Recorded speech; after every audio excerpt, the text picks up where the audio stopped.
witty setup involving a recent current event, expounding on recent current event and tying it to the current situation in other recent current event. Punchline, laughter. Welcome to PostGrad. No, we're not starting off. Fuck you. Oh God. Yeah, we're gonna do a harmony. Ready? Ready? You're gonna sing for me. Do wop wop wop ba do wop wop wop ba do wop wop wop ba. Are we really And starting it like that? Yeah, and then you do the high pitch. And like, welcome to PostGrad. Welcome to PostGrad. Welcome No, to no, no. Wait, PostGrad. wait. Trumpet Whoa, solo. whoa, whoa. Well, if we're doing that, Yeah. then we might as well go all the way and do like barbershop quartet style, like PostGrad, that kind of thing. Oh, that sounds like a work though. Are you serious right now? That means we have to harmonize and we have to practice that. Did you know that the Beach Boys, the lead singer, which is the main brother, right? Because it's a Right. group of brothers. Yeah, He used to beat his other brothers when they didn't get the harmonies right, that and they would sounds. spend hours upon hours upon hours trying to get the harmonies right. That guy went insane. That man, that lead singer, went insane. Well, I mean, it's like I forgot what stand-up comedian said this, but he was like, "Can you beat your child to success?" That was Daniel Tosh. He said, "Can you beat your child to success?" Michael Jackson shows that you can, but it's a fine line between beating him to success and molestation. Oh my God! So We're anyway, also not starting with that. anyway, welcome to PostGrad. No! Everyone. No. We're not starting with the Oh my Daniel God. Tosh. Anyway, I'm Cool Guy. That's the No. cognitive game. No. And we're here to talk about movies. No. No. I'm serious. We will start again. Oh my God. So anyway, for those of you, No. I'm gonna just keep saying no until you start over again. So for those of you that are just joining us right now, we are a wonderful podcast that loves everyone. Welcome to PostGrad Movies. So we're actually starting? Nice. Okay, so anyway. No. So no, anyway. no. Here, I'll start the harmony.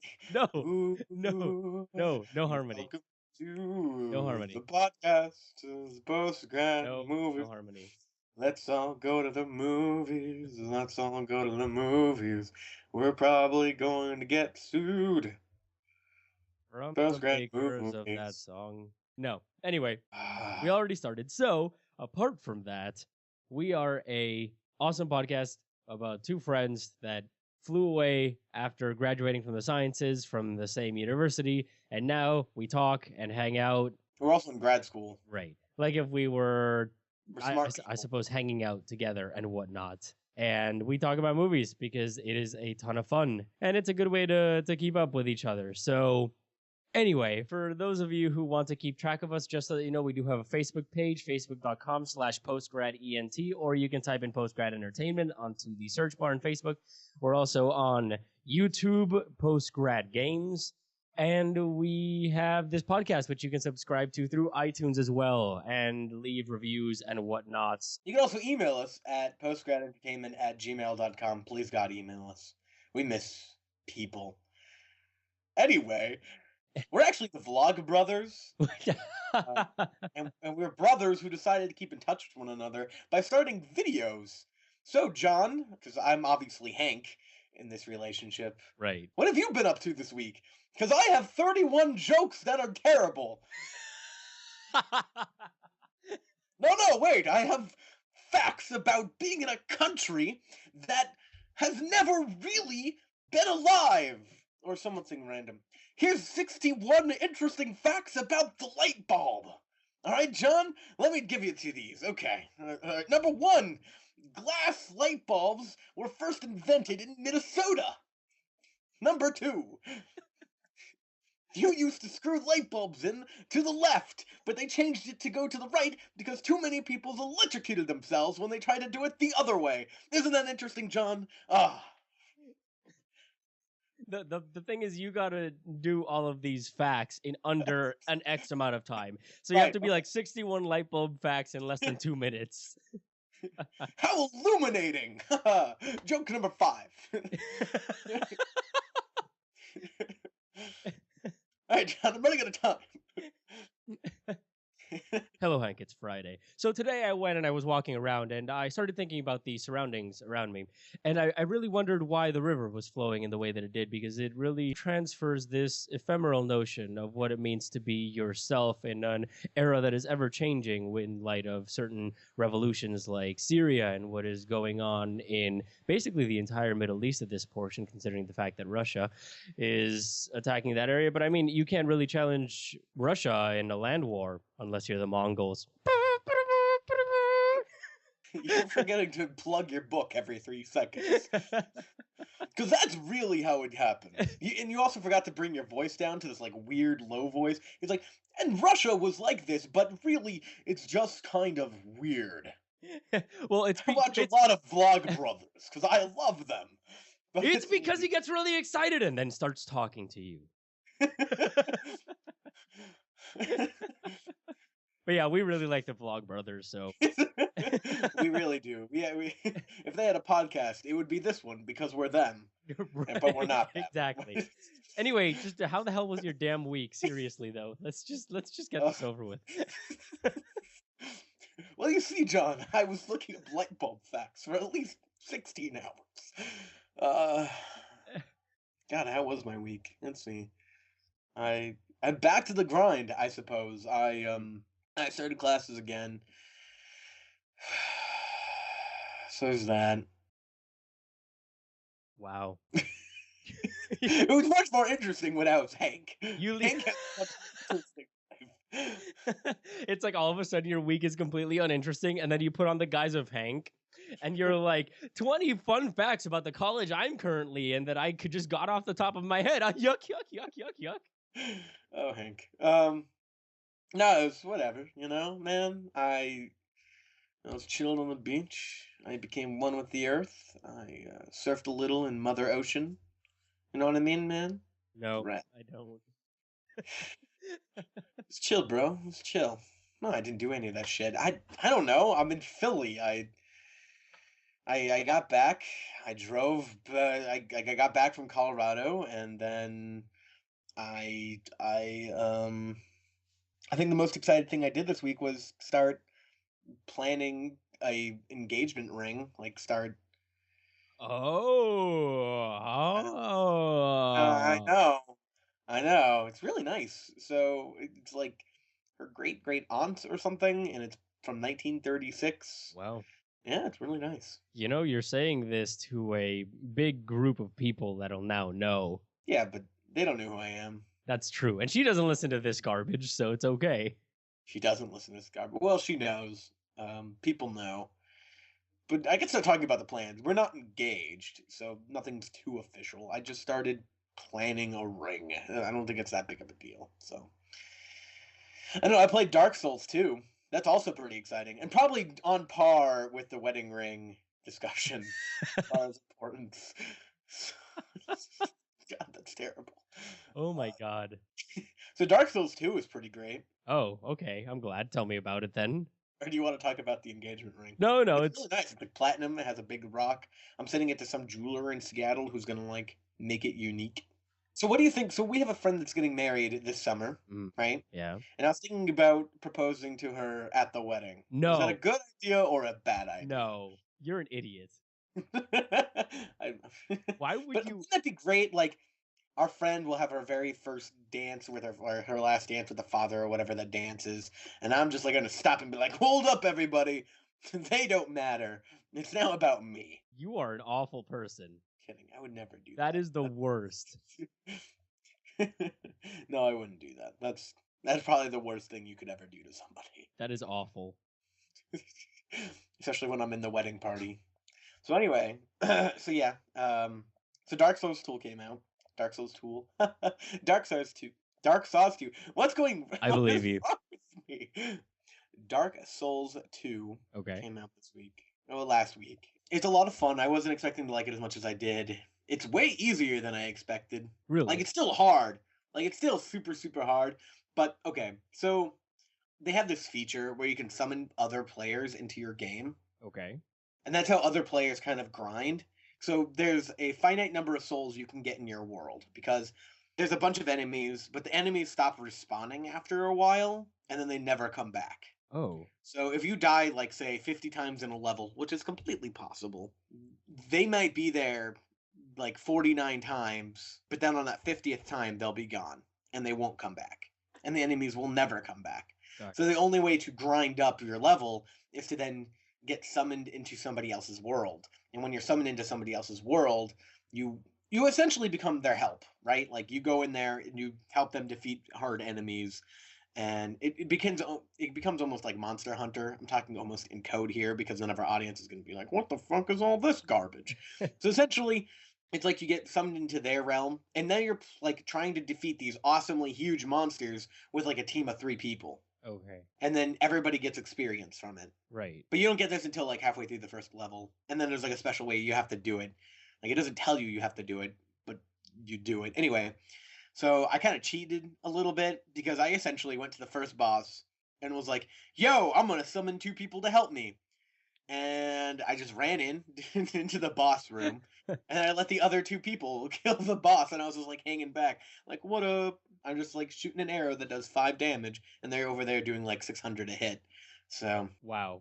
Yep, whatever. They get experience. They get cool stuff, and yeah, it was the first boss, though. I get to move on. Yeah, and the first boss is stupidly hard. You're a filthy cheater. And then there's another boss, which is in the same level, that, like, if you don't summon anybody, that battle is probably impossible, because it kills you in 2 hits. What, the first boss?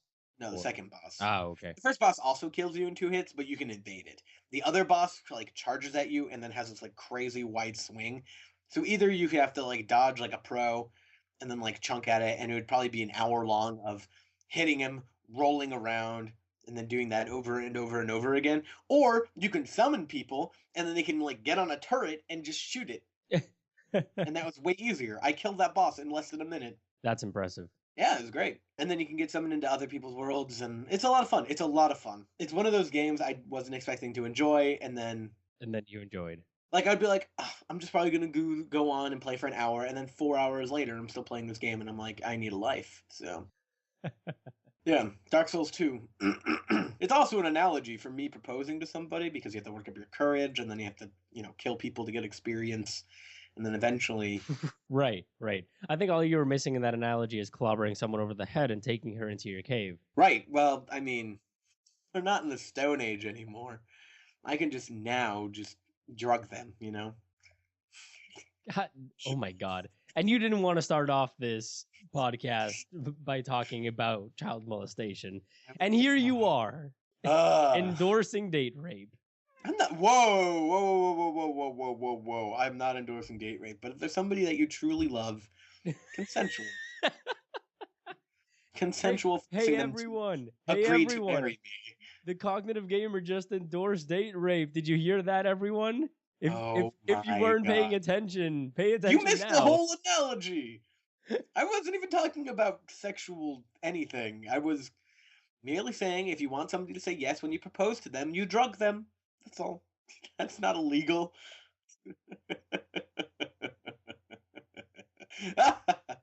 I'm kidding. We love each other very much, and we've been dating 2 years. So we'll probably get engaged and be engaged for another year. So it'll be like 3.5 years total. I think that's fair. Yeah. So how was your week? Did you forcibly propose to anybody? No, I did not. Actually, I did not forcefully propose to anyone. Actually, write any romantic letters to anybody? No. And you shouldn't, John. You're already married. Well, yeah, I know. That's Did you know the light bulb didn't have a chain on it until the 16th century? Until the 16th light bulb was even invented. I'm glad that Christopher Columbus was able to just click his light on with a chain. Yeah, that was great, wasn't it? Yeah, it's good times. Really helped him discover the new world. It's going to be extra funny when the people that stopped listening to the podcast like a good 10 or 15 minutes in thought all of those light bulb facts were true. I mean, they're going to live the rest of their lives repeating these awful light bulb facts that are not even true. You don't feel to be even more sad when people actually think we're the Vlogbrothers in disguise, That would be, yeah. even though you publicly said The Fault on Our Stars. It's just, the trailer did not look good. So good job plugging. Well, I mean, you gotta drum up controversy. I, I suppose, and that's the way you do it. You make a fake podcast that nobody listens to, and then hope to God somebody discovers it and then exposes you as the Vlogbrothers. Exactly. Yeah. Yeah. Of course, it will never fail. Anyway, so my week was Yep. basically I went to the forest again to keep doing the research and work. Check on your victims. Yeah, Yes. and all that jazz. And the head of the Puerto Rican Parrot Recovery Project in Utuado in that forest, he is a big movie fanatic and stuff, so he really Ooh. enjoys talking to me about movies and stuff. And I realized that there's like a ton of hidden movie fanatics that whenever you talk to them or whatever, they go like, "Man, I'm so glad I finally have someone to talk to about movies." Yeah, but then you disappoint them with your lack of knowledge about movies, and it really sucks. Really? That's never happened to me. Okay. Who did it happen to you with? My advisor. Really? He has a very extensive knowledge of movies from like the 80s. And like I know the classic 80s movies, you know, like Breakfast Club, 16 Candles, Pretty in Pink, but I mean like 80s to like 90s, and I've missed a lot of those movies Right. because like especially the rated R ones because I was not born / really young.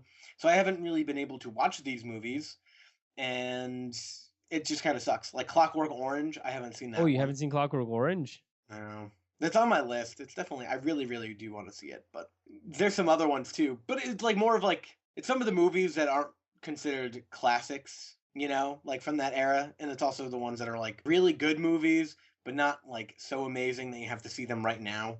Right. I don't know. Yeah. So Maybe I don't know. maybe right under cult classic kind of thing. Maybe not so campy. But anyway, I always disappoint him with my lack of. No, I haven't seen this movie from the 90s. I have a clear gap of my movie watching from like I don't know 80 to like 81 to 99. Like it's really sad. Yeah. I mean, But I mean, fair again, I wasn't 17 until 2007, and then I didn't really get into movies until 2010. So what is that? That's only like 6 years for me to watch every movie in existence, and that's really hard to do. This is pre-Netflix, people. Pre-Netflix. yeah. Imagine our lives growing up with Netflix. Like, how weird is that for people to grow up with Netflix? I know, right? No, dude, how weird is it to grow up with the internet, man? Ah, You remember when we didn't have the internet and all we would do was like go to our parents' computer, which was an enormous box, and then just Yep. like swiggle a couple lines in paint and use the bucket to paint them different colors? no, man, you play pinball. Well, yeah, but that's a little bit more advanced, man. I'm Or Age talking of Empires 2. I'm talking like old Windows, like 95, something I like could that. still use that. I just come on. No, true. No, I agree. And it was like super slow, and you couldn't really do much. I remember in the classroom we had an Apple II, Oh, nice. and we play like Oregon Trail, and you know, Frog Fractions. and Right, exactly. Yeah. A Lemonade Stand. Oh my god, that was my favorite. Oh, I loved Lemonade Stand. But yeah, man, I don't understand. People are now growing up with iPads. Like I have a cousin who has kids ranging from 1 years old currently to, you know, God, how old is he? Like 7 or 8. So pretty wide range, right? Right. And it's just weird because they play on the iPad and they're playing like Candy Crush. And I'm like, that's so weird. I had a Game Boy back then The playing first Pokemon one. or Kirby. But now it's like they have the iPad and they're playing way better games than we had. You know, though, admittedly, that's from our perspective. Imagine from our parents' perspective, because I was talking to my mom a while ago, and she told me that when she was writing papers, she would write her papers in typewriters Ugh. for college. Ugh. That has to be the worst, to write a paper on a typewriter for college. Because if you mess up, you have to edit that. Yep. Imagine having to edit a typewriter. Oh, Type the whole thing again. yeah. Like, time was spent just in the weirdest of ways, I think. Because We can be so efficient now. We could write a paper, and it autocorrects everything. You don't have to spell check it. You don't have to get a dictionary. You don't have to look things up. It's all right there. So in the time you could probably write one paper, we could probably write 3. Right. So that gives us way more time for, checking our Bitcoins, Our Dodge coins. our Dogecoins, for playing our PlayStation 4s, going on the camera, and like saying hi to random people on Twitch, which is streaming video games to the internet. Like, it's so, the world we live in is so weird, and I am frightened for my children that will not exist for a long time. Right. I think I'll start having kids at the end of the new Star Wars movies, so that way I don't have to live through that. You don't, Like, so you don't have to live through what? them liking Star Wars and then those movies being garbage.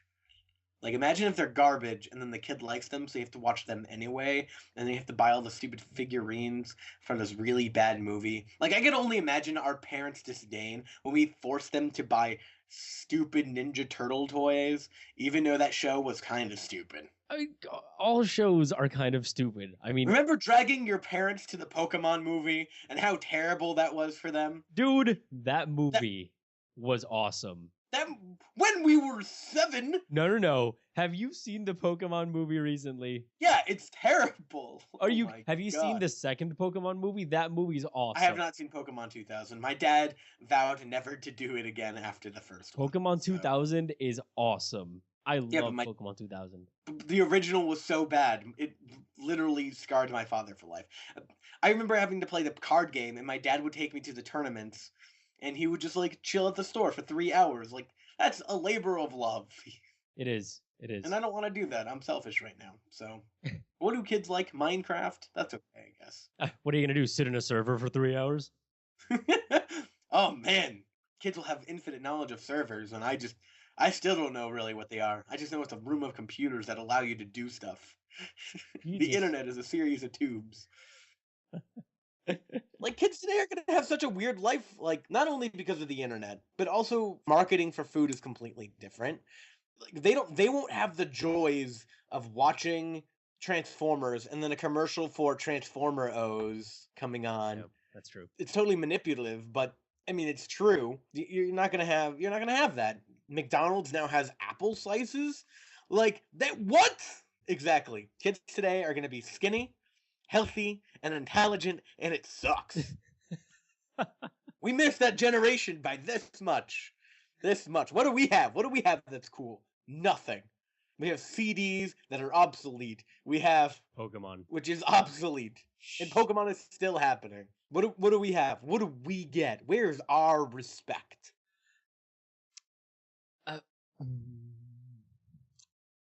We get to lay the groundwork for change for the next generation. That's pretty much all we are. We're like a stepping stone generation between sucking and being slightly better, but just kind of a jackass. Because haven't you noticed that everyone that's younger than us is kind of entitled and like a little piece of crap? I think every generation thinks that about the new generation. Well, still, you're making my point.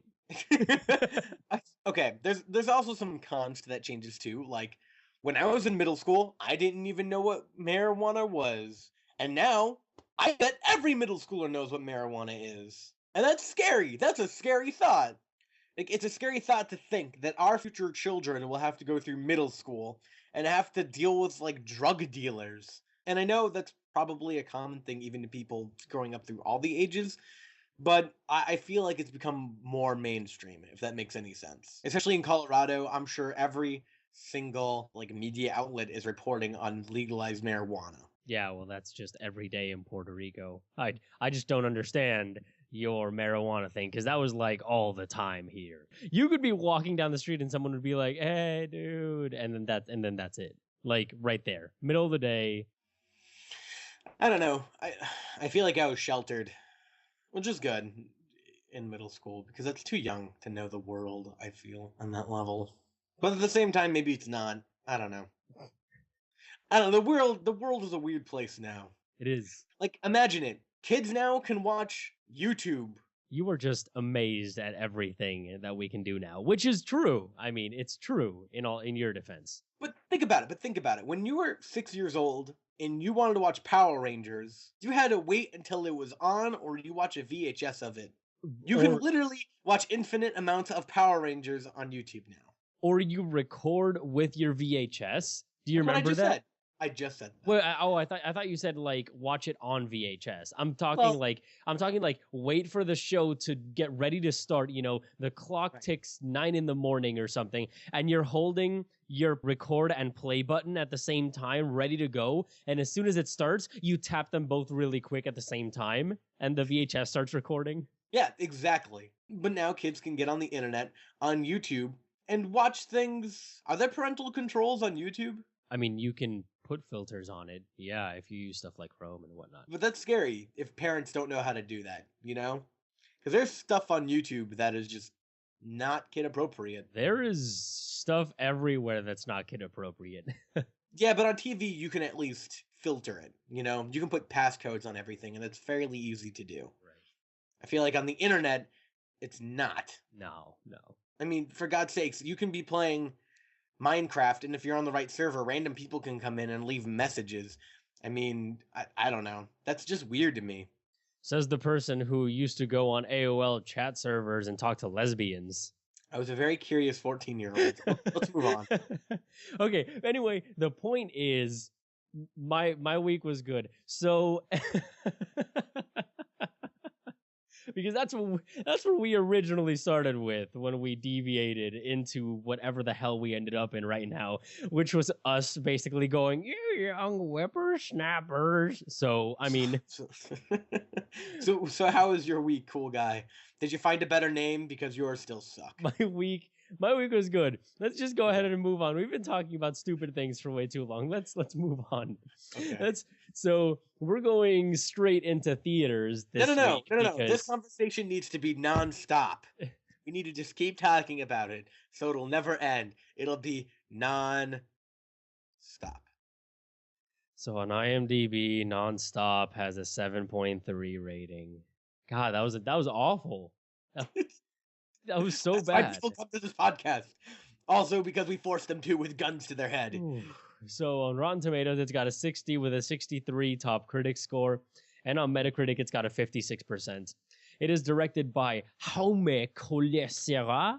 I just said that in, I guess, Spanish the first bit and French the last bit. Anyway, it stars Liam Neeson, Julianne Moore, Scoot McNeary, Michelle Dockery, Nate Parker, Corey Stoll, Lupita Nyong'o, Omar Metwali, and Linus Roach. And it's funny because I was having a hard time getting all of their names because there was a surprising amount of secondary characters in this movie, it was really cool. I liked it. But yeah, anyway, so let's get started. Give me your one sentence review, Cognitive Gamer, go. It's a cliche reimagining of a train heist with Liam Neeson. Yeah. Taken 5. Okay. It's it's also a mix of okay.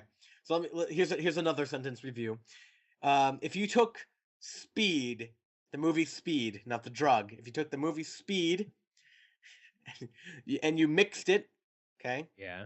You ready? Yeah. You took the movie Speed and you mixed it with an 80s action movie, you'd have Nonstop. An 80s action movie. Meh. We'll jump into that soon enough. What is your one sentence review? Let's call it a mystery thriller, a mystery suspense thriller that doesn't really break new ground at all, but is tense when it needs to be and is decently entertaining. Yeah, I was surprised at how entertained I was. Right? Yeah, definitely. Okay. It's a mix of Speed and Snakes on a Plane. These mother terrorists on this mother plane. Well, yeah. That's totally how it was. Okay. Yeah. So anyway, let's get talking about it. So that ending. Let's talk about the ending first. The ending first? That was so bad. Those special effects were bad. The whole point of like the girl almost falling out of the plane. What was the point of that? That was so stupid. Okay, the girl overall, that little girl was just a plot device. Oh yeah.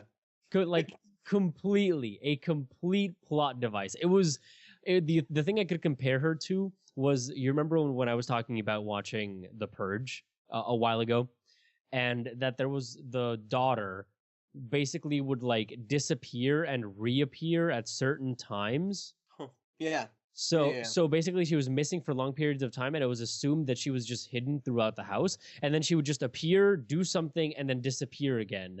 And that is exactly what that girl was in this film. She was basically a plot device needed for when you were trying to, I guess, humanize this guy or give him a bit of backstory.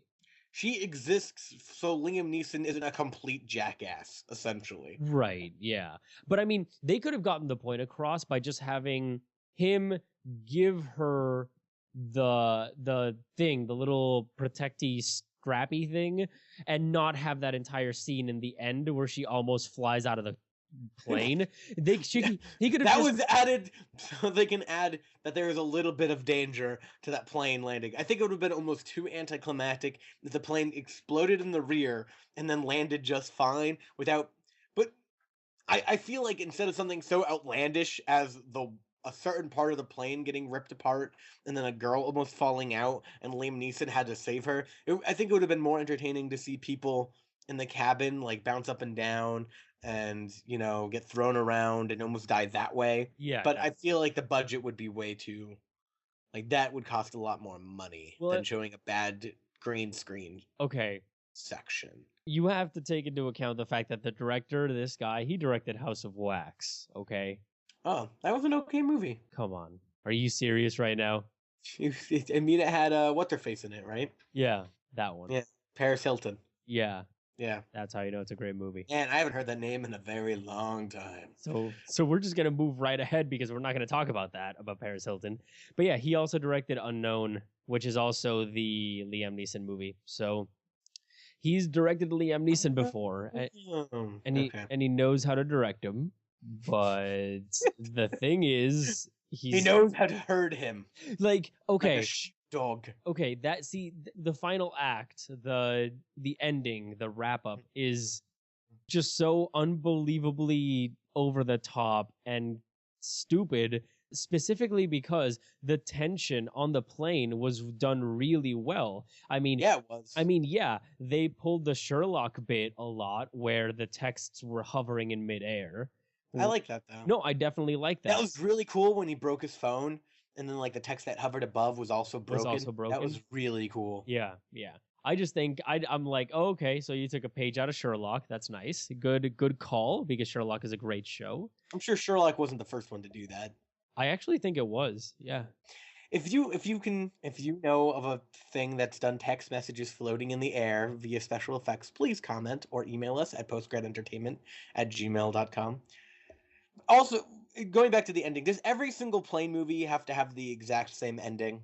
Where they land safely, and then everybody runs out of the plane, and then there's, like, doctors everywhere, and then the main hero goes up to the girl and be like, yeah, baby. Like, that's what happened at the end of this movie. That's what happened at the end of Snakes on a Plane. That's what happened at the end of Speed. That's what happened at the end of Expendables 2. That's what happened at the end of Airplane, at the end of Airplane 2, at the end of Flight 9... Oh, never mind. Oh! You're an awful person. That was pretty bad. That was a bad joke. I apologize. That is totally staying in anyway. So yeah. But you know my point though. It's like so totally cliche end of action movie ending for a movie overall that wasn't that actiony. It was more of a mystery. Yeah, it was totally a mystery, and it was really good as a mystery. For example, I was really tense that one scene where he told everybody to raise their hands over their head. That was a really great, really tense scene. Yeah, no, it was great. I mean, there were certain scenes where you were sitting there and you were like, oh man, this is tense. Like, you were really feeling into it, but then it just kind of went a little bit. Like in the beginning when he killed his friend person, other air marshal, you know? That was great. That was great. Why would you lie about that? Why wouldn't you be like, I had to kill somebody? I don't know. I wish they played more into the fact that everybody viewed him as a villain, instead of this weird 180 that everybody did at the very end, and they just believed him because he gave a heartfelt speech about his daughter being dead. Right, yeah. That's exactly what I'd expect a terrorist to say. Exactly. Like, why wouldn't you? That's so unrealistic. And then that's when it went full 80s action movie where it's like, he said something encouraging. He can't be a bad person. Look at that person with the 80s haircut that's also black and super muscular. Holy crap, he's actually the bad guy. Well, he He's wasn't he wasn't really the bad guy. He was more like being forced into it. No. He wanted the money. The other guy was the terrorist. That was crazy. Yeah, that's true. But that was also a really expected kind of thing. It was like, oh, the first person he got ended up being the real terrorist. Yeah, I was so glad it wasn't the woman. the Arabic man. The at the very beginning of the movie kept showing shots of him looking very menacing, and I'm just kind of like, No. As soon as I saw that, why? as soon as I saw him, like shots of him being menacing, I knew that they were gonna try and upturn the stereotype and be like, "Oh, he's actually a really great guy, and he's gonna help, and he's gonna be amazing." I knew they there was Yeah, no of way. course. There But was just no the fact that they brought attention to it was just so, Well, you yeah, I know? know. Yeah, definitely. I agree. Also, didn't he say he was a microbiologist? That he had a PhD in microbiology or something? He was a doctor. Are you sure he was an MD? Yeah, Because I'm yeah. pretty sure they went up to him and they're like, "So you're," he was like, "You're a doctor." And I'm like, "Yes, I do microbiology." And I'm like, "Okay, why is he the one getting called up to be an MD now?" And he didn't really do any doctoring either. He just walked up to people, checked their pulse, and was like, "Yep, they're dead." Yeah, he basically He walked didn't into the room and was do like, it. "Dead person right there." I don't think he was an MD. I'm almost positive he's not. It was like a look of worry. He would just like walk up, put his fingers, check for pulse, look really sad, and then check out Liam Neeson and go like he's dead, and then look dejected. Basically, Uh, that was his job. the New York policeman thinks has stereotypes all over the place. Okay, what do you mean has stereotypes? Everyone in that movie was a stereotype. I know. Everyone. I know. You work with computers? Surely you can make a computer virus that can help us out here. Well, he did say that he was a phone software person. He made Okay. applications and code. Oh, let me just pull out my laptop that has this magic file on it already. Like, come on. I mean, that's honestly, that is the most fair thing out of all of the things that happened in that movie. It's still not like, okay, yeah, it's probably the most plausible, but it's still not plausible. It. It's yeah. That entire movie is full of implausibility, and you are strictly focusing on the one dude that was gonna write a bit of computer code over a text message. He was robbing the plane. He actually wasn't on his way to an interview or probably even a phone. He was a robber. He like what? He was okay. He probably lied about his job. It was a setup because he was supposed to have this piece of software. How would it just seems to tie in it's a movie if you watch and take out surface value, it's pretty entertaining and great, but if you start thinking about it, you can poke holes everywhere. That sounds like every single Liam Neeson movie ever. Except for Star Wars Episode 1. No, yeah, totally. Yeah, actually. Yeah. Yeah. That movie was an example of how you lose planes in Malaysia. See, you are just chock full of how this podcast started, which is a witty remark, reference to current event, reference to another current event, punchline. That's you're just the entire podcast. You've just been making jokes like that, and you insulted me in the beginning saying we weren't starting like that. But guess what? You just filled this entire podcast with a perfect example of it. I'm sorry. I don't mean to make light of the situation. But that's what I was kind of thinking throughout that whole movie, because planes is kind of at the front of our mind. It's the availability heuristic. It's the most salient. I'm kind of surprised that movie wasn't edited or anything because of that event. Because usually when there's like a big event like that, well, maybe that's only for American audiences. I don't know. You know what I mean? Yeah. Like when 9/11, obviously, which was a much bigger deal, especially for Americans. When that happened, there's an Arnold Schwarzenegger movie that had to be edited. When the theater shooting happening in Aurora, they had to edit that Shia LaBeouf movie. You know what I mean? Yeah. Because they had a theater shooting scene. I'm surprised Nonstop didn't have to have editing because of the Malaysian plane incident. But I mean, it didn't happen in America, so it doesn't matter. See, that's what I'm saying. Like, that's kind of effed up, right? Oh, it definitely is effed up. But anyway. All right, so back to the movie. Back to the movie. So I probably agree more with the Rotten Tomatoes review than the IMDb. I think 7 is way too high, but I think a solid 60 is pretty good. I see. I don't know. I think like maybe a 65 because it was really entertaining, and you weren't thinking about it while it was happening. Oh, I was You know what I thinking mean? about it. How so? I was thinking like on how implausible it was, and movies like that, of course, like I always get in that mode of like, "Oh, let me try to be the detective. Wait, this makes absolutely no sense. Director's coincidence. Director's coincidence. Well, yeah. I mean, you try and figure it out and all that, but I didn't really mind suspending disbelief up Right. until the final act. Is what I'm Yeah. trying to say. Right. No, and I completely agree with you. But that ending just left such a sour taste in my mouth. I think a 60 is fair. Also, the terrorist reason for being a terrorist is that America is military. I think he just was just crazy. But I mean that it still conveys a message of anti-America. That was just so weird because that wasn't even an American flight. Yeah, I was just going to London. It had a, I. It's whatever. I don't know. I don't get it. Yeah. Yeah. That made no sense. It was the writers were trying to interject some kind of American commentary that just failed flat and was just left a bad taste. That's all I'm saying. It left a bad taste in my mouth. And okay, so the dropping down of the airplane. Okay, the special effects were awful. But we're not going to talk about that. So the dropping down of the airplane and it just like nosediving and then pulling out of that descent. And he was like 8,000 feet and he just like pulled up. It's like, no, you wouldn't do that. You'd be like, we're nosediving. And then Okay, just so we straight reached landed. 12,000 feet. Now I start pulling up because it's a parabola. I just thought it was really interesting because he nosedived into the landing. I'm like, you're probably going way too fast to land that plane. Oh yeah, he definitely is. Though something similar was an airplane that basically lost fuel in the middle of the Atlantic. And what they did was the pilot glided the plane all the way to Europe, which That's is awesome. insane. And he did this by using physics. So he like went up really high and basically started doing parabolic maneuvers. So he'd go really high, go down, like nosedive down, pull back up, and use that momentum to just start doing like a sine or a cosine wave. And that sine or cosine wave would start sort of like descending. And he basically was able to glide the plane all the way to, I think, someplace in Great Britain or something like that. And he basically landed that plane at, I think, 200 miles an hour above what he was supposed to land it.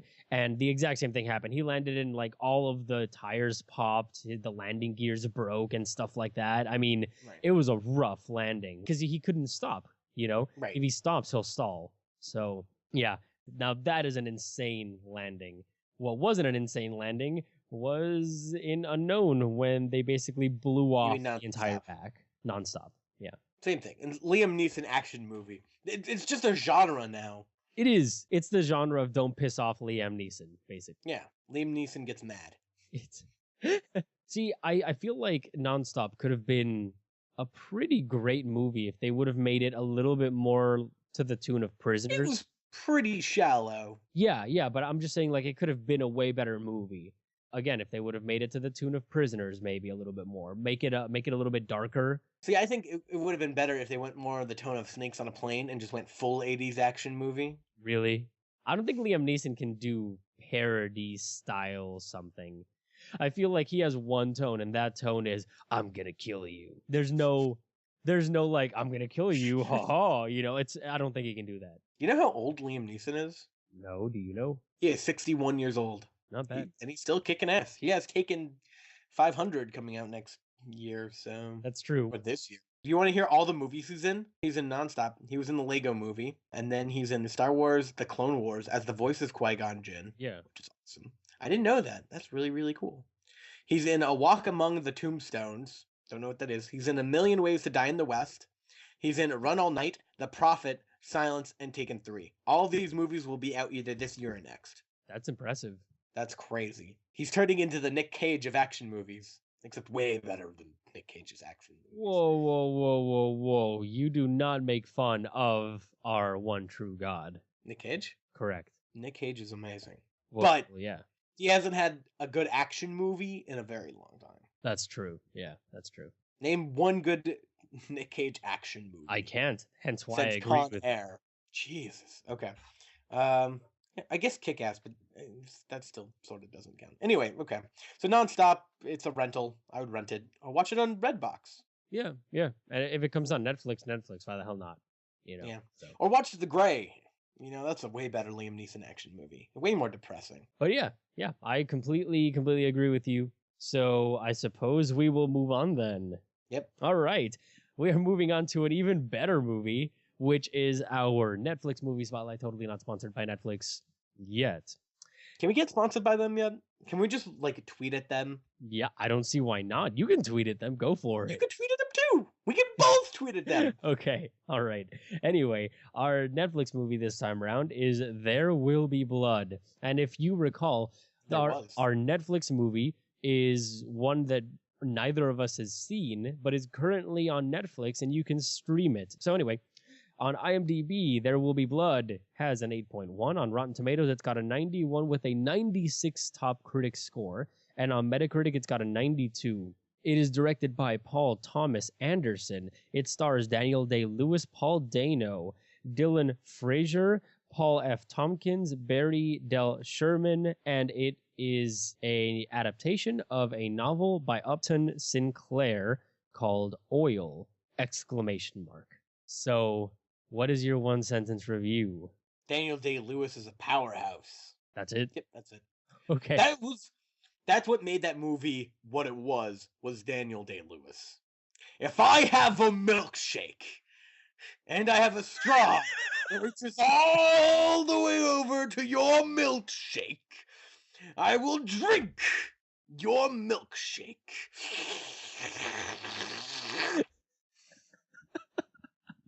That was actually really good. Props. Oh, yeah. That was good. Drainage! Okay. Well, I don't know how I'm gonna follow that up, but I'm just gonna say, if you like more atmospheric movies that have excellent acting, totally, you will like this movie. So, for instance, if you like No Country for Old Men, you will like this movie. If you like the dialogue scenes in Inglourious Bastards, you will like this movie. Yeah, exactly. No, but only the dialogue scenes, because that is all you're getting in this movie. Yeah, our dialogue scenes. Dialogue and cinematography. That's all that there is. That's pretty much all there is. I mean, the first 15 minutes were a silent movie. Yeah, that was crazy cool. Yeah, I was really surprised by that. And it was a good one at that. Anyway, let's get talking with it. So, how do we even start? We'll start with a small summary.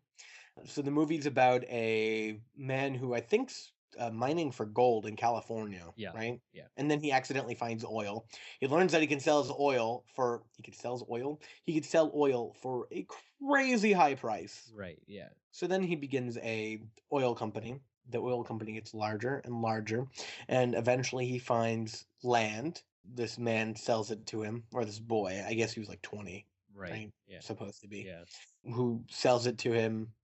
So he goes and begins an oil pump. I don't know what is it called again? He just starts drilling in that area. Yeah, he starts drilling for oil in the early 1900s. Yeah. In a mine, because it's very much a timepiece. And it's about all the drama around kind of how money and stress can really warp a man's psyche. And business too, business practices. Oh, yeah.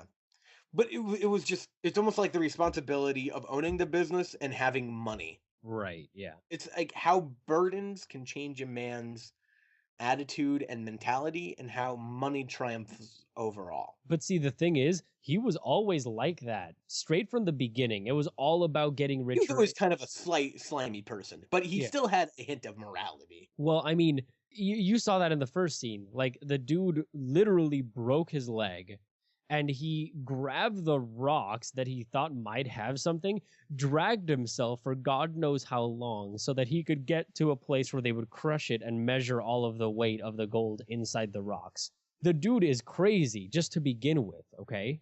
Right. Well, I feel like he's kind of a slimy person who's willing...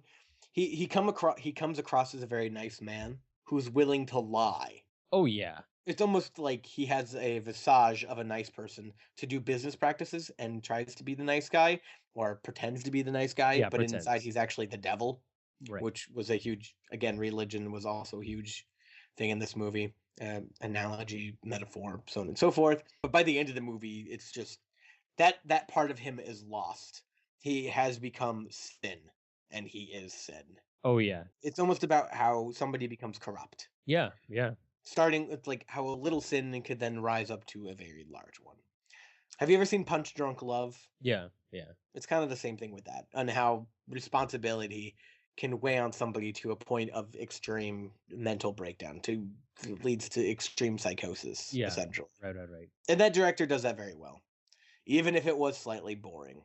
I mean, it was just very, very atmospheric, you know? Right. It was one of those things where you felt like you were living in that place. The color palette was very muted and toned down. It was almost drab.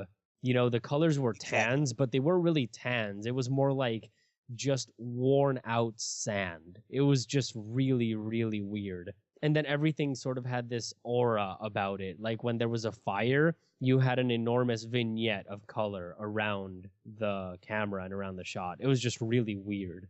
It's definitely not a date movie. It's not a movie if you want to see an action movie. You have to be almost in the mood for this very artsy, atmospheric movie. Yeah, I mean it's the exact same thing as No Country for Old Men. You're not Well, gonna. No Country for Old Men is very atmospheric, but there is definitely some crazy action in that movie that'll keep you. Yeah, but it's I mean, not. same with this movie, I guess, where like the oil plant catches on fire or the oil drill, but at the same time, that's like 3 minutes in a 2.5 hour movie. Yeah, what I'm saying is that you have to be in the mood. Like you can't just Right. go and watch No Country for Old Men. You just can't do it. You have to be like, all right, I'm ready for No Country for Old Men. You know, it's that Right. type of thing. But No, it was very good. I still think the acting was what brought this movie above anything else you see. Though when he talked, he sounded kind of like Will Ferrell, which was a little weird. really, I think the main person totally kind of sounded like a more intelligent Will Ferrell. you mean Daniel Day-Lewis's character? Yeah, Daniel? yeah. Did you kind of notice that? Yelling a lot, and it's like always one or two words. That's totally how Will Ferrell kind of talks. Yeah, I don't think so. I don't. That's how I got it. Yeah. Well, I don't know. It kept saying stuff, and I'm like, Will Ferrell? Oh, okay. Anyway, but yeah. Okay, let's talk about Daniel Day-Lewis. So yeah, let's how did you like that? Because he won the Oscar for Best Actor for that movie. right. Well, Lincoln did a very good job at being Daniel. Why does Daniel Day-Lewis always play the weird, like late 17th century, early 18th century? He just has that look. Or no, I got that mixed up. The late 19th century to early 20th century. Because he has that look. You mean the mustache? Well, yeah, facial And he's kind hair. of gangly. He looks, but he also looks kind of rugged at the same time. He looks like one of those old villains that would tie somebody up at the railroad tracks, you know? Yeah, I Yeah. can see that. Definitely. Whiplash. Dastardly Whiplash. That exact same thing. Yeah, no, I completely agree. Yeah.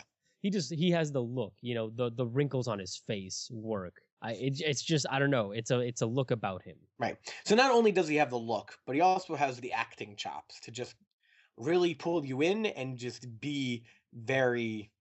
He bursts a lot, if that makes any sense, because there's a lot of scenes where it's him just talking and you're super engaged and interested. He could be talking about nothing, and that was kind of how Lincoln was as well, you know. In the movie, Daniel Day-Lewis played Lincoln. And there were just scenes of him talking, and you're just super engaged. Like, you want to listen to what he's saying. But then there's scenes of him just yelling and breaking down, and that is phenomenal. Yeah, well, And he can play between those two very well. I mean, the dude's a method actor. You know, Yes. he's that character the entire time that he's. So he's a character actor. No. He's a method actor, meaning he stays in character on and off the set. The entire time he's filming, he is that character. Actually, he's, you know, the character of the preacher. It was originally not supposed to be a twin. No. The original twin, the one who went to him for money, was Paul Dano was always supposed to be the preacher. Yeah, okay. It was the other twin. Yeah, well, one of the twins is the point. He was somebody. It was weird that they're twins. I didn't catch that at first. Yeah, I didn't catch that either, and then I was like, oh, that's interesting. So yeah, I mean, eventually it fell into place, but. The point is that originally it wasn't twins, it was two brothers, but the other actor couldn't handle being with Daniel Day-Lewis, so he had to be recast as Dano. I feel like that would be really intense. And I mean, that actor was beat the crap up. Oh yeah, What's his name again? Because he always plays the creepy racist. Paul Or Dano. like the creepy something. Paul Dano. Yeah, Thank you. yeah, He always plays the creepy something. He's just not yeah. a normal person. He was the really messed up, like mentally handicapped kid in Prisoners. He was the racist slave driver person in 12 Years a Slave. I mean, he does. He always plays those really weird and crazy characters. And in this one, he was one of those preachers that would kind of. What church would it be more like? Because it wasn't like just a preacher where they'd go up and talk from the Bible. It was like the yelling and like the singing and the clapping and the grabbing people and making them have seizures. It was more of a he was more of a weird faith healer type of. It was like an evangelical faith healer hybrid, almost maybe Southern Baptist, but I don't think so. There wasn't enough singing. So let's talk about the ending scene, because that was probably the most powerful scene in the entire movie. Oh yeah, definitely. That was God. Oh my god. God. Oh my god. God. Oh my god. Okay. In my notes, I actually have, oh my god. Okay, so yeah, go for it. Start talking about it. What were you going to say since you brought it up? It's really where the movie not only comes to the point, like, Daniel Day-Lewis's character is finally, he's almost at rock bottom, right? He is at rock bottom. Yeah. But it's kind of like that final realization of what evil truly looks like. And what evil truly is Daniel Day-Lewis at the end of that movie. Right. It's also very powerful in the acting. It's also, it's the final scene, but it really gets across the point of money trumps religion. It trumps everything. The fact that familiar relationships, everything, literally everything. Like that whole epilogue, essentially, because that's what it was Daniel Day-Lewis pretty much turning his back on his family. Do you think his son was actually adopted, or did he just say that? Dude, of course his son was adopted. Was there a scene showing that, and I just missed it? How could you miss it? It was the entire beginning sequence, the silent film. That's all it was about. It was about Daniel Day-Lewis with his friend, and then his friend is the one that, like, when the thing breaks from the top, it lands and it kills him, and then Daniel Day-Lewis is looking at the guy's baby. That's the kid. Right. No, I got that. But he wasn't, like, an orphan that he adopted off the streets, though. I guess that's what I... Well, yeah. I mean, he was just his best friend's kid. Right. Okay. Yeah. Sorry. I forgot. It's been a while. It's been like 3 days. So the fact that he would just say that just so meanly to his son, but he actually did care for his son at a point. Like he honestly did care. He didn't look at him as a marketing tool, like he explained at the ending. So that whole scene was very powerful. Well, yeah, I mean, it's because he was trying to cover it up. You know, he was trying to cover up his emotions and his feelings of loss, basically. But he pretty much traded that, right? Like he traded rational thinking, emotion for money. And then what he had with his money was a big empty house. Yeah. That he went crazy in. But then the preacher comes along and says he has no money. And the preacher essentially, it's almost like the reverse baptism scene, which it was. It was. That's what it was meant to be. Yeah. I thought that was very interesting in the fact that, like, what do you think the director's trying to say there? By showing the reverse baptism scene. Is it like sin leads to sin? Because that obviously the church was fake. Or like the baptism scene with Daniel Day-Lewis was almost revengeful and not more about bringing him to God. Oh, it was definitely revenge, yeah. Right. So the preacher pretty much denounces God. Is it more of the religious? Do you think there's like a hint of religion there, or the fact just revenge begots revenge, or your past will eventually catch up with you? What do you think? I mean, I think it's all of those, honestly. It's one of those things where the overall message was that there will always be sin in the world and you can't really try and control it. You can only live with it. There will always be evil, which again is another theme from No Country for Old Men, which is why there's a lot of comparisons to be made between the two movies. And they were also made in the same year, weren't they? Yeah, but the point is that it's like the inevitability of evil. The devil will always be there to tempt you, and in this case, the devil is money, Money is power, and power and control is usually the devil. Right. So... yeah. So what do you think of the ending where he kills the preacher? That was insane. I was not expecting him to kill the preacher. I don't know why. I was thinking he wasn't going to kill him. I guess it was that I didn't want him to kill him, but he was chasing him, and I'm like, oh, this is just really weird. I think the preacher's gonna run away or something, or I hope the preacher runs away. And then you just hit him, and the preacher falls, and then he just starts whacking him over and over and over again, and I was like, wow. That movie was gruesome in certain parts. Yeah, and then he just sits down there, and his servant butler person goes like, is everything okay down there or whatever? And then he goes like, yeah, I'm done. And the movie's over. I'm done now. Yeah.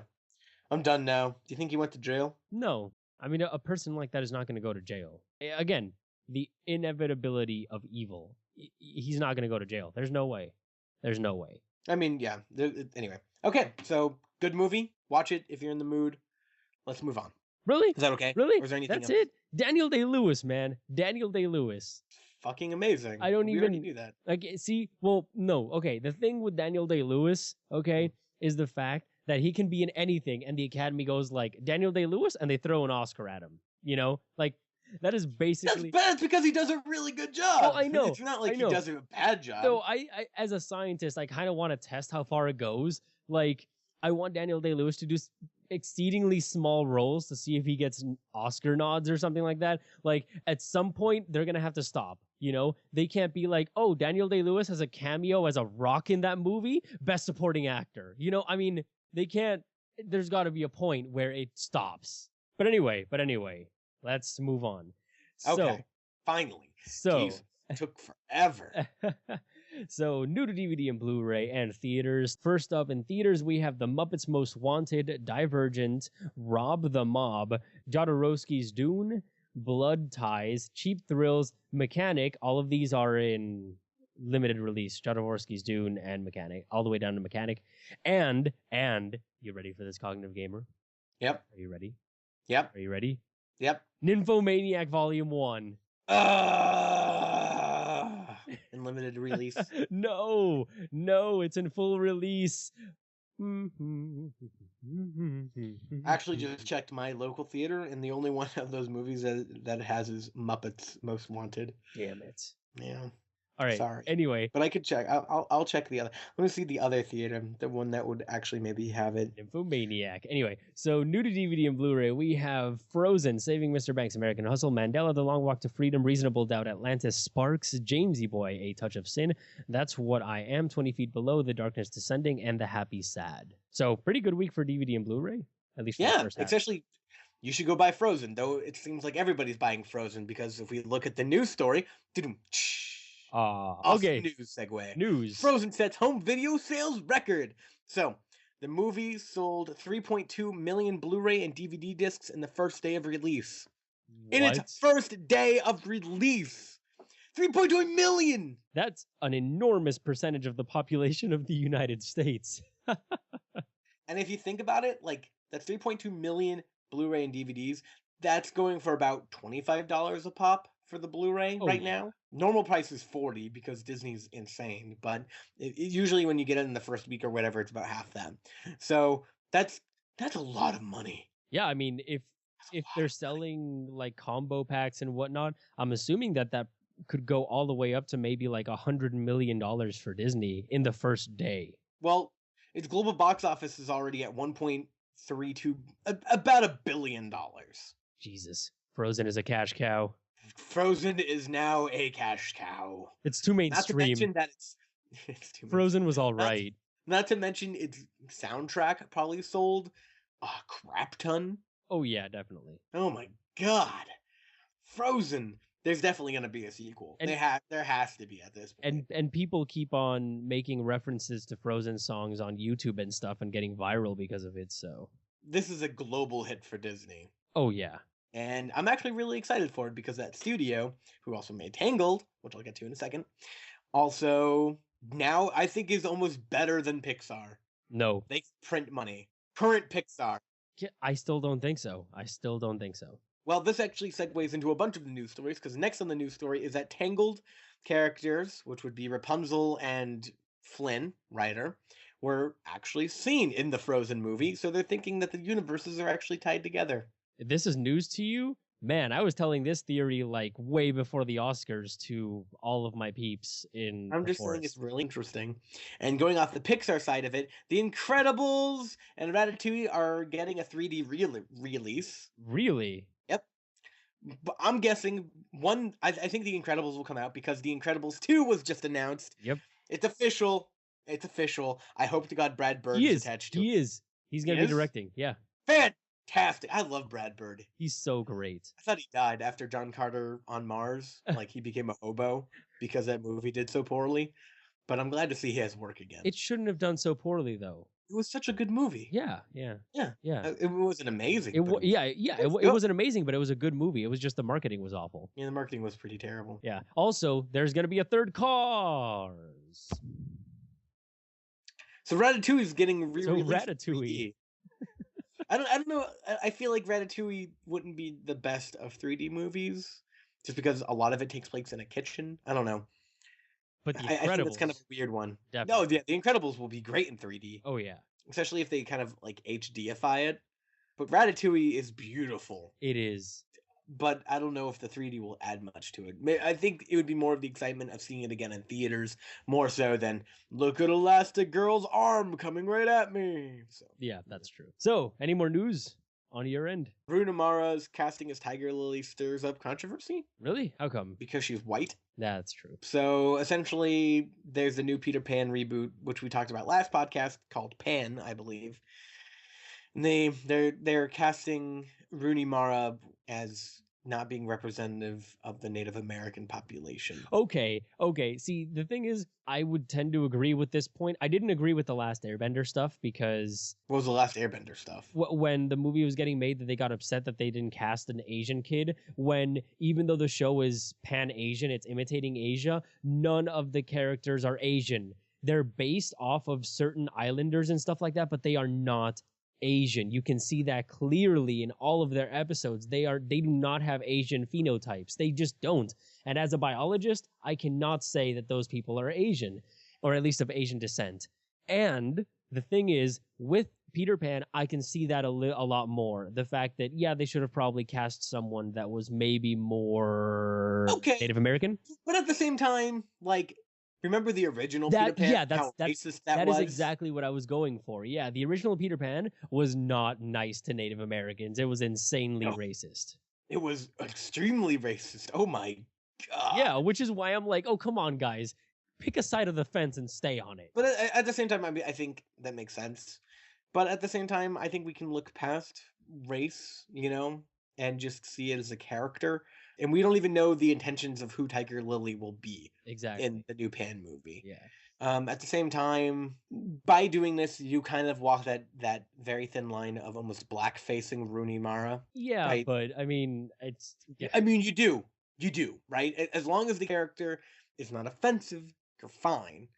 But at the same time, like, it's that weird thing, like, as casting for a movie, you shouldn't pigeonhole a role just because of race, because that's not fair. But at the same time, casting anybody other than the intended race is racist. Look, it's a catch-22, Oh, it definitely is. Yeah. Like, saying only Native Americans can have this role is discrimination, while the other side of the coin is casting anybody but Native American could be seen as racist.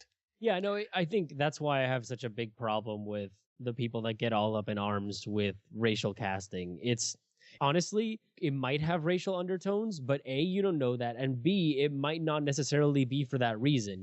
Like you were saying, the person is a character. Right. You shouldn't get all up in arms because of that. Like, for example, if they were to do let's say, a remake of a Japanese movie, like let's say they were remaking The Raid Redemption. If they were remaking The Raid Redemption, which is not Japanese, it's from another area over there. It's Indonesian.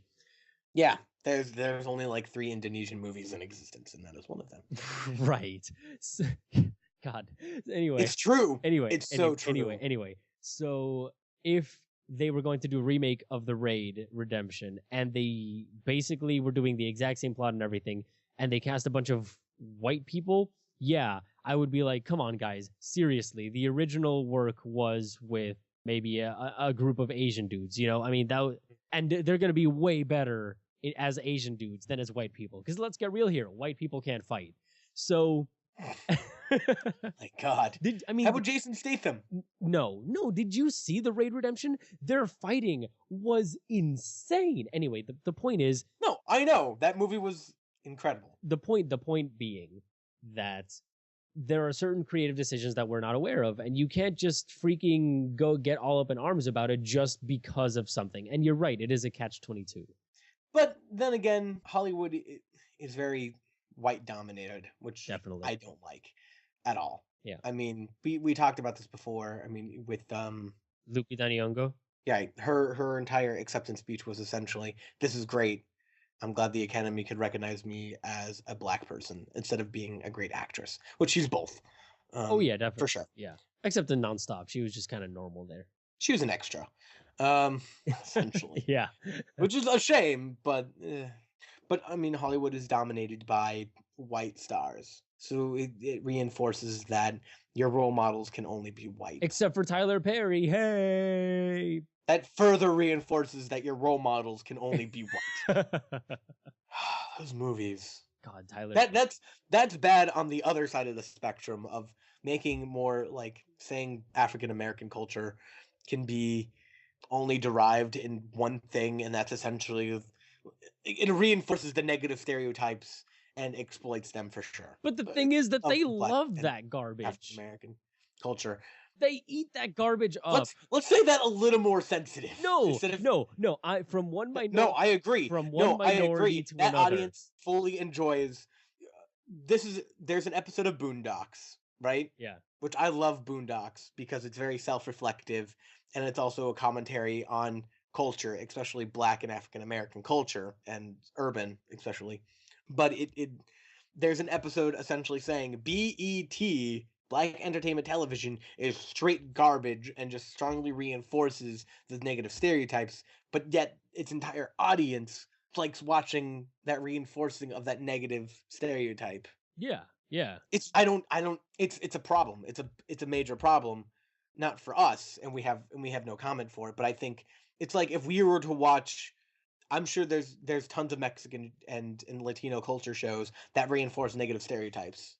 Oh yeah, but the thing is, there's always a grain of truth to every single stereotype. That's why it still exists. That's the point.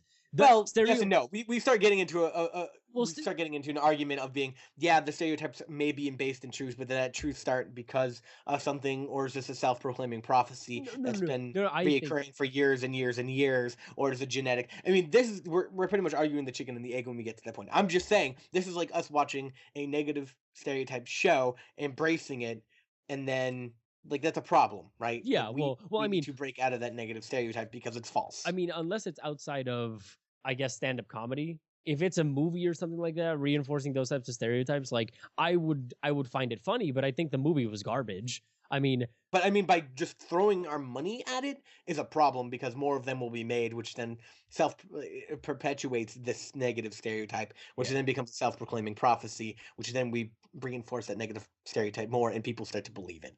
Like, for instance, if you're not a non-Black or non-African American person and you go to watch a Tyler Perry movie and you see these negative stereotypes, that just further reinforces your negative stereotype for this out group, which is bad. You don't want that. Right? Because that's how you get like cop killings, aversive racism, right? Yeah, subconscious racism, and that's really a bigger problem, because if you're just flat out racist, exploitive, like you're probably not going to see that movie in the first place. So yeah. So anyway, concept art for Age of Ultron came out. It's a big problem, but we can dedicate to an entire podcast, I'm sure. Yeah, right. So, yeah, okay. Yeah, and it looks gorgeous. It does. I'm so excited. It looks really great. So, hats off, especially for changing Quicksilver from the cyberpunk, weird-looking dude of X-Men's Days of Future Past to closer to what he actually looks like. No, that makes me sad, because that means those two universes are just getting pulled further apart. Well, you don't know if he changed to something different. I don't know. But that's just huge to put.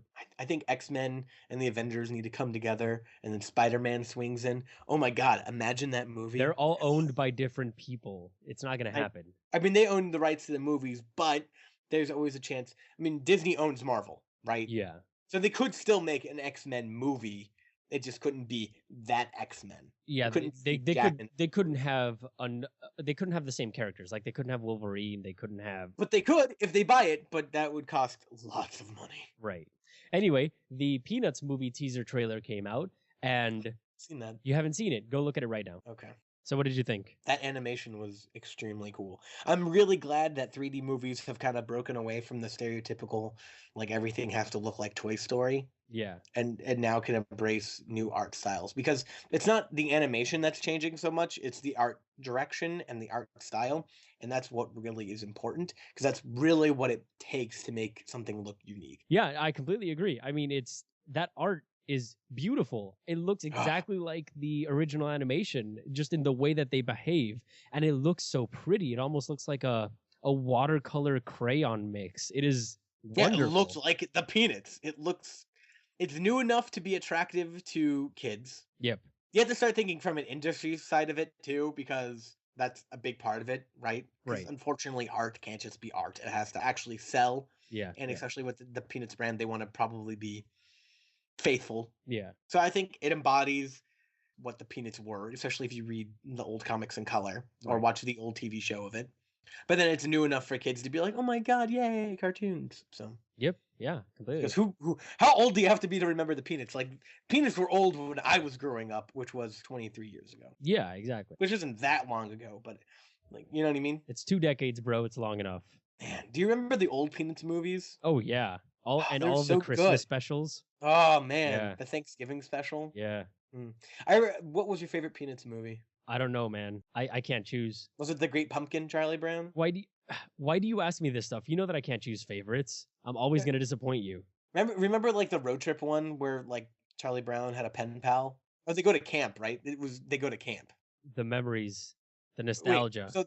wait, am I getting the both movies mixed up? Because there's one where they go to camp, and then there's one where like they have a pen pal, and he's trying to visit the pen pal, right? I think those are 2 different ones. Yeah. So the 4 movies that have been released already: A Boy Named Charlie Brown, Snoopy Come Home, Race for Your Life, Charlie Brown, and Bon Voyage, Charlie Brown. Yeah. So I'm mixing together the 1977 Race for Your Life, Charlie Brown, and the Bon Voyage, Charlie Brown, and Don't Come Back movies, Right. which were straight to VHS specials. Straight to VHS. Man. Yeah, we are dating ourselves. Oh my god. And then there's A Charlie Brown Christmas. It's The Great Pumpkin, Charlie Brown. You're in Love, Charlie Brown. There's an election, apparently. A Charlie Brown Thanksgiving. Oh my god, the Easter Beagle. Peanuts are great. I'm really excited for Peanuts. Yeah. Okay. We'll Yeah, see that what comes of trailer- this, because if the entire thing looks like that, A+. Yeah. Any more news? Yes. We have 2 more news, and they both come straight from Star Wars. News number Before 1. we get to that, then Ghostbusters 3 is to begin filming in 2015. Eh. Okay, let's move on to Star Wars then, which is Alright. also meh. All right, Star Wars. So Lupita Nyong'o might be Mhm. in Star Wars Episode 7. So that'd be pretty Relevant. cool. Yeah, it's relevant and it's pretty cool. I mean, she's getting her career started, so that's great. What would she be in the Star Wars universe? They don't know. They're guessing that she might be a descendant of Obi-Wan, but that's just kind of weird. I don't know. I can see that. I mean, she might have a connection, but I don't know if descendant. I mean, I hope it's not like Mace Windu's cousin, because that's just Lando Calrissian's like niece. the only other black person in the universe. Yeah, exactly. Exactly. All right. And Star Wars, but it's Disney now, so they're way more conscious of that. yeah, so. and the other news coming straight from Star Wars is the fact that the movie is set to start filming in this May 2014, and it is going to be set 30 years in the future after the events of Return of the Jedi. So the kids are 30? It puts everybody at about the same age as they were, because it's been 30 years since Return of the Jedi, basically. So all of the original cast is 30 years older. So, I mean, it makes sense. Yeah, that does make sense yeah, that does make sense. So how old are Luke's kids then? Because when were they born? They weren't born at the end of Return of the Jedi, right? No, that would put them at around 20-something years old. Yeah, I'm guessing. So it'll be interesting. We'll see what happens. And they have a male and a female lead. So I don't know. I is excited. It's Star Wars. We'll see how it goes. Jar Jar Binks returns. Do you think they're just going to ignore him? It's like the Robot Chicken episode where Jar Jar's a ghost and Anakin just can't escape him. Oh, Annie! I love you, Annie. That's pretty good. God, that was awful. Anyway, so You have a milkshake. Oh Yeah, I'm excited. I can't wait for all the leaked images that'll appear. The media is going to be crazy over this. Oh so- yeah, it's Star Wars. I mean, why wouldn't they?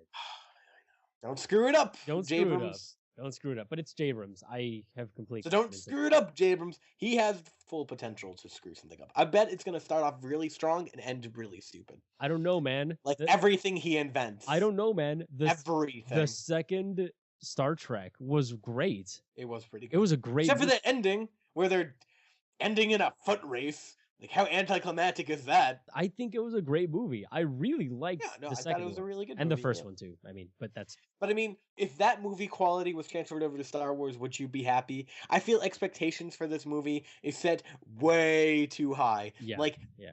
you could make an amazing movie by all like movie standards, and you're still gonna fail, and it sucks. Yeah, that's actually really true. Like, because if there was the Star Trek movie quality transferred over to Star Wars, I would probably be disappointed, which is really sad because I thought that was a great movie. But I'm expecting, Oscar level everything mixed with Transformers level of like special effects mixed with, you know what I mean? Well, I mean, they own Lucasfilm, so I'm assuming that they're going to use Industrial Light and Magic. Oh, my head is just exploding. All right. Anyway, the point is interesting. And with that, we are done. So thank you, everyone, for tuning in.